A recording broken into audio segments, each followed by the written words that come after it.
Can a man manage to mop the floor? I'm going to try it out with this top tier X3 XL mop, which I actually understand how it works. Let me show you what it is.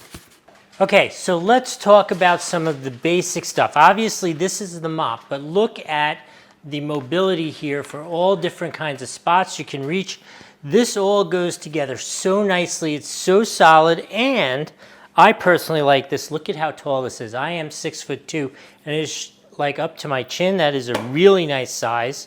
In terms of the mop bucket, you have the dirty side here where after you put the mop in, it sheens off the dirty water and puts it in the dirty side, which has a plug at the bottom so you can easily empty out the dirty water to clean it.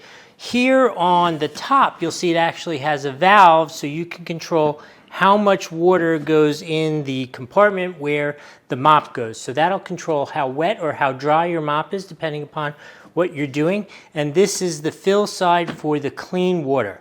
So I think there's only one thing left to do. Let's put this in action. Oh, by the way, comes with 2 extra pads in case your husband wears out the original. Doug, you need to clean the floor. The hell?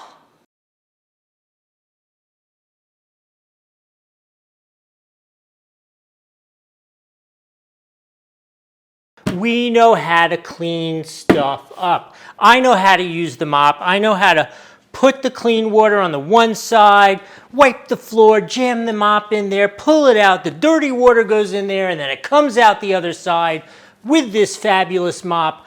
I can do that all myself like a big boy.